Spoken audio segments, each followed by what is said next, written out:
with some new faces that you all know. Kyle, you know. Kay, you know. Mike Garofalo, thank you for being here and joining us today. How about having Cris Carter in studio today? About it. Just got to catch a football. I just had to touch it. Yeah. Ball is life. Sorry. 50 minutes. I just had to touch it. What made you ask for football? You go, is there a football in studio?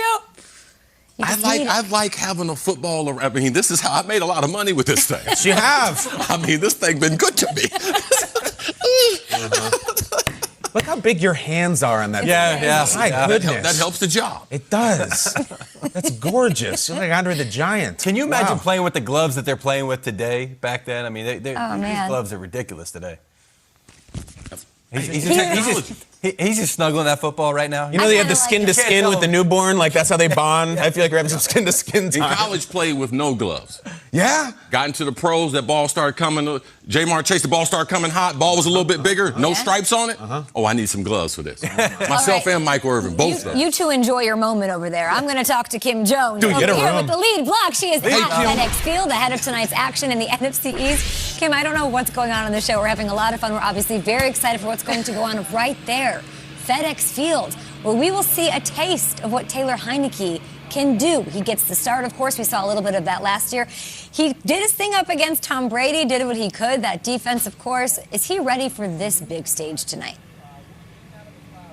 He told me Tuesday, Kay, that he absolutely is. And one of the reasons he's ready is he said that Ryan Fitzpatrick has been in meetings this week. He's been helping with the game plan. And I could tell in talking to Heinicke that gave him a little bit of a peace of mind. Plus, this is the 17th football season for Ryan Fitzpatrick. He obviously has an awful lot of wisdom he can impart on a younger quarterback. Heinicke also said he's waited his whole life to be a starting quarterback in the National Football League at age 28. He is that. Their offensive fortunes largely rest on Heinicke. I asked him about the idea that when I was here for training camp, I was told he was getting maybe 25% of the snaps on the practice field. He told me yes, but when you look at the entire year, he feels like he has gotten plenty of work and he is ready for this moment.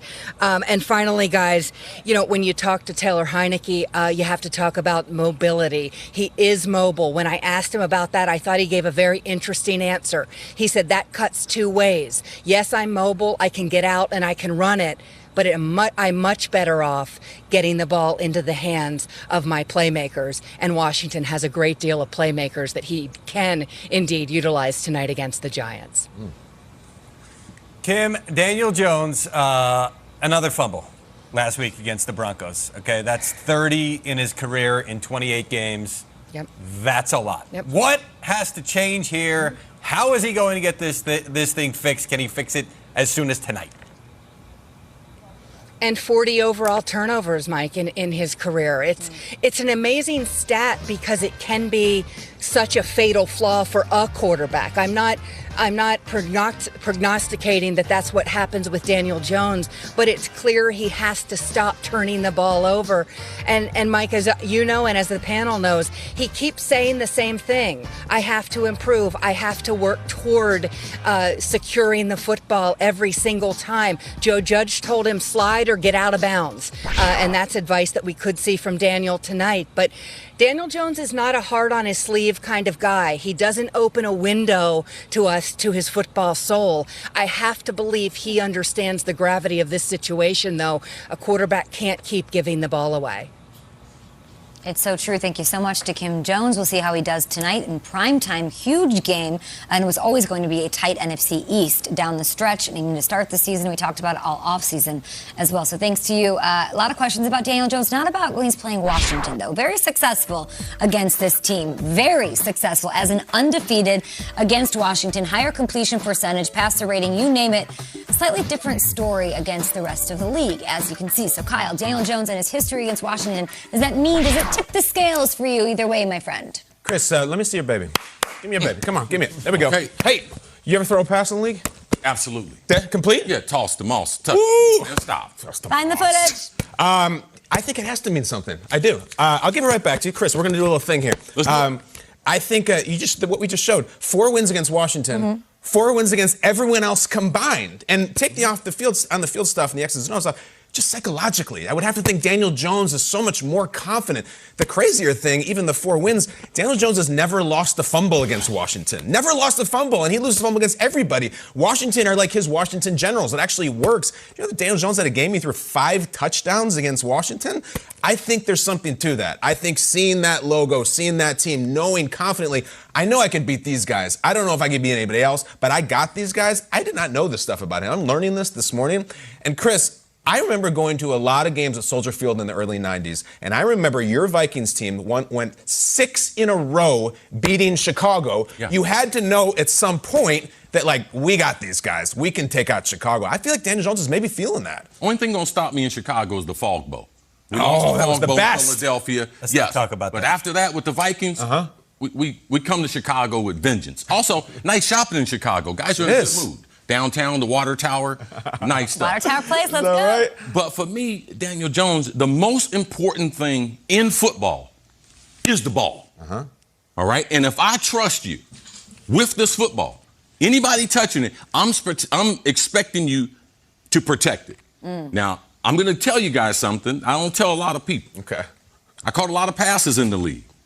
But there's a transition from the time you catch it, tuck it, to what am I going to do next? And let me tell you, every time I tucked it, there was fear in me that someone was going to knock me flat out. And I was concerned about last week's game, given his history, given how many fumbles, how many turnovers. When he takes off with the ball last week, he acted like he was shocked that those guys with those number 40s on, those linebackers, when they contacted him, he was surprised. Guys on defense got bad intentions. And if you have the football, since Little League, whoever has the football is going to get contacted. So for me, he doesn't understand the preciousness that goes with this football and taking care of it and how all his teammates are dependent on it. Now, in Washington, in the series there, he understands that. But the number one stat in the National Football League the last 30 years is not how many yards you rush for, not how many yards you pass for, how many sacks. It is turnover margin. It is the number one way to decide an NFL game, and he hasn't figured that out. Kyle, I'm kind of with you here. Because somebody might say the players have changed, the coaches have changed in Washington since Daniel Jones. The team name changed since they first played. A lot of things have changed. So how could that factor into what's happening now? Chris, you mentioned the Fog Bowl. I said, let's not talk about that. The reason I don't want to talk about that, I grew up in Philly. I grew up an Eagles fan. I grew up a fan of all the teams in Philly, particularly one team that I followed more closely than others, was the Philadelphia Flyers. So I want to talk about Patrick Waugh. Go on. Right now. Patrick Waugh. Because Patrick Waugh, Broad Street Bullies. the goalie, well, it's a little before my time now. Don't age me too much. Patrick Waugh, career numbers against the Flyers. 7 wins, tied for his fewest of any team, except for the Winnipeg Jets. He only played them 3 times. .878 save percentage. Worst of any team he faced. 3.46 goals against average. Worst by far of any team that he played against. To the point where when the Avalanche or the Canadians came to town often, they would schedule his off day for the Flyers, okay? The coaches changed. The players changed. He changed teams himself. Didn't matter. It was in his head. He just struggled against the team. Give up 8 goals, 9 goals, whatever. And if it works that way, it can work the other way for Daniel Jones. So I think he's going to go in there tonight. He's going to see the familiar colors. Yes, the team names have changed and all that stuff. And just all of a sudden start to feel that confidence. For whatever reason, Daniel Jones, feel it. You need some reason to feel good right now. You know, take it. My first job in sports radio, I just never followed hockey, and I read a news update on live air, and it said Patrick ROY. So of course said Patrick Roy, and I got killed. That was when I hear that name, it like sends things down my spine because I'm like, oh, I really messed that up. But great point by you. Great point. I totally went the other way when I heard these numbers by Daniel Jones. I didn't think about Daniel Jones. I thought it was more an indictment on the Washington football team because he has faced, and he's undefeated, and every time he rolls up and faces them, it's another quarterback. Look at the quarterbacks on their side of the field, on their offense, during this stretch that he's had so much success. Are we kidding? Over those 4 wins, 3 of these 4 guys didn't even finish the game, guys, whether it was because of injuries or because they were given the hook, because they were struggling. So I know I was a huge advocate, Chris, of them taking and making a move for a quarterback. Justin Fields, Mac Jones. The roster is so good. The window is so small. I do not want to see them waste prime years of what is a golden defense with guys like Chase Young, guys who are game changers who could get this team where they need to go. I'm really frustrated that this team didn't go for a quarterback. I didn't love the Fitzpatrick fit from the beginning, and I want you to know your thoughts on that because I just don't want them to waste their time. Well, when you go out in the offseason and you give a backup the responsibility, he's been a backup. You made a great point earlier. Fitzpatrick. Yes, he's been a backup the whole time.